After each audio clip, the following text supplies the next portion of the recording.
and I'm on the sofa with Robert Greenhill today, who's standing for the position of Education at our Students' Union. So just to begin with, Robert, just tell us a little bit about yourself. So what are you studying and why are you standing to be the next Education Officer? Okay, I'm studying on the part-time BA in Humanities and Arts, and I'm running to be Education Officer because I think I can do the job. Okay, so there's been a considerable decrease in voter turnout over the past years in regards to Union Council. So it actually dropped 35% from 2014 to 2013.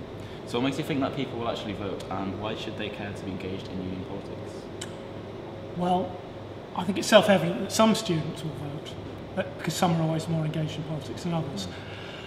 I hope it's a big turnout, because obviously the bigger the turnout, the bigger the mandate we have, and the more I feel we reflect students' opinion, because that's what we're here for. We're representative officers. We're here to represent what students want. We're not in it for ourselves.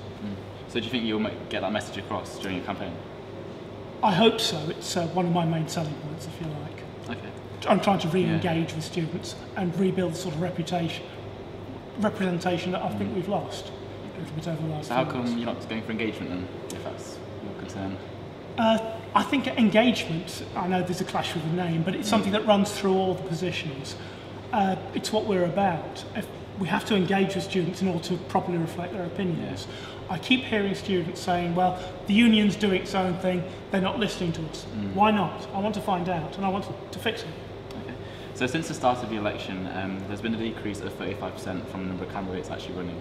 So it actually dropped from 20 to 13 in the number of people standing for positions. So what's your reaction to this and why is it so? And do you think it indicates a lack of interest in union politics? No, I don't think so. I think it indicates that some candidates have gone into the process and thrown their hat into the ring without thinking through what it's going to entail. It's quite a long election process, it's quite a demanding one, and obviously the most involved candidates already have their fingers in lots of university pies. Obviously, of course, the societies, whatever, and some of them have started and found it's too much. That always happens. It's just part of it. Seven's quite a large number. Do you not think a lot of them are intimidated by perhaps some of the other candidates?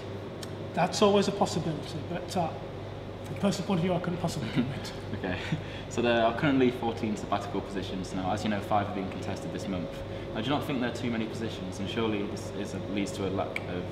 No, I'm going to do that one again. So there are currently 14 sabbatical positions, now 5 are being contested this month. So do you not think there are too many positions, and surely this leads to a conflict of interest? If you're talking about the part-time positions, my understanding is that those are currently being rethought. So whatever goes into place next year is not going to be identical to the current position. I'm only really in a position to comment on the positions that are being elected at the moment, including mine. So if you were going to, say if you were elected, would you scrap any of the positions? I think that's a decision for all the SABs together.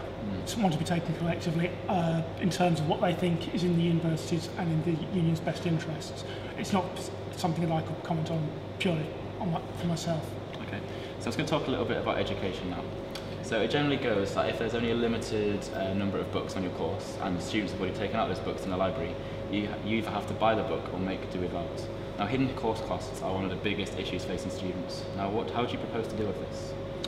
Well, the library is actually, although it may not always seem like it if you're on the receiving end of those sort of problems, and on my course we've had that quite a lot. That's why they have the More Books campaign.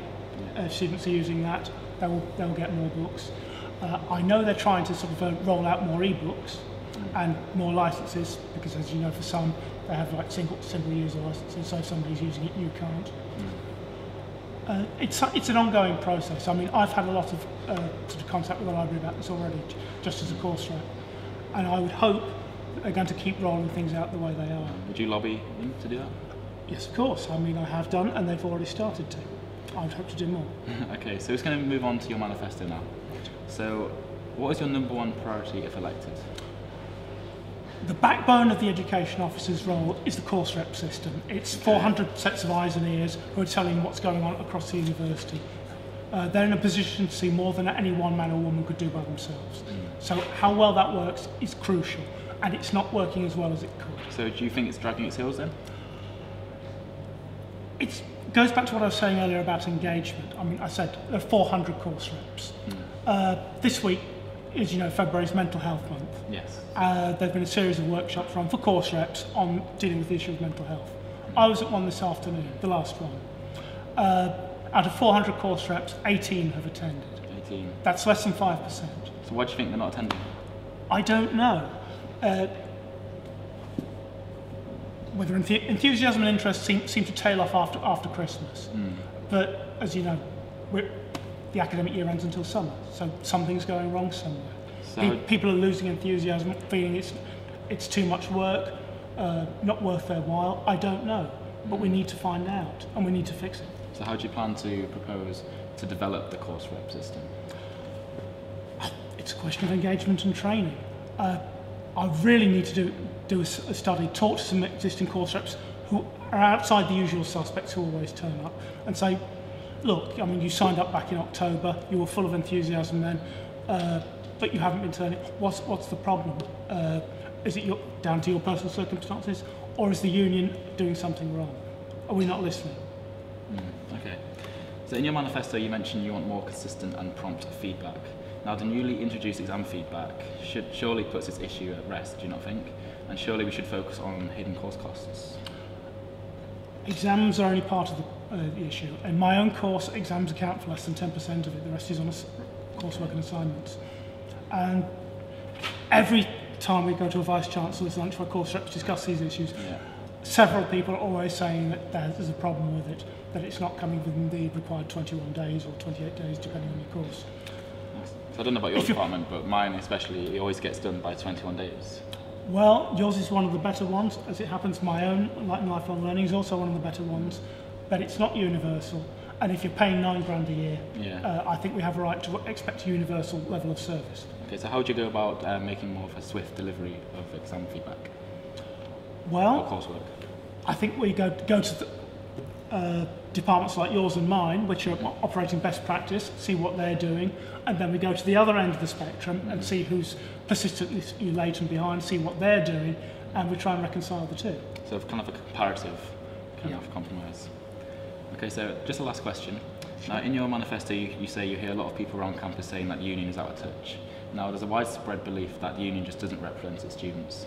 So what policies do you propose to restore faith back in union politics? I think we need to do a big survey, to be quite honest, purely around union engagement. Because, I mean, I've been here 5 years, and every year there's the same sort of, it's the usual suspects running the union for whatever reason, and they're not listening. That it's something that only applies to a clique or to a few real enthusiasts, and that most students aren't engaged or being left to get on with their own thing. That can't be right. We're supposed to be representatives, and we're supposed to represent everybody, not just the guys who've all got their hands up at the front. So would you say you represent the entire student body? I don't think any one individual can do that, but the system certainly ought to. And if it's not doing that at the moment, it needs fixing. So through these surveys, what kind of questions do you intend to ask people? I want to ask people about their level of engagement with the union. Are you a course rep? Are you a union council? Do you understand what they do? Yeah. So more about educating. What sort of contact do they have? About various levels of involvement, and yes, engagement and awareness. Because I think that what lacks at the moment is like a general understanding of what goes on the day-to-day running of the union.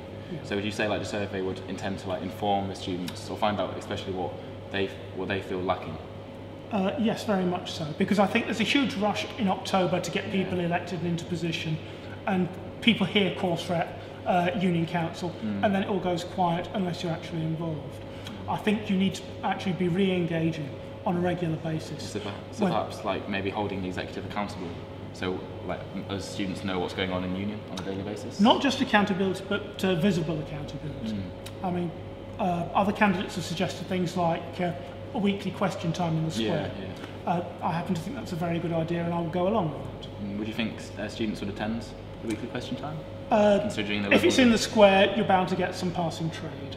Okay. But to be honest, if there's something going on, students will always have an opinion about it, and I would hope they'd be prepared to voice it. Because muttering to your friends in the coffee bar is all very well and good, but unless you're telling the SABs, you're doing this wrong, you need to fix it, they're not going to listen, nothing's going to change. Okay, well thank you very much, Robert. Thank you. Thank you.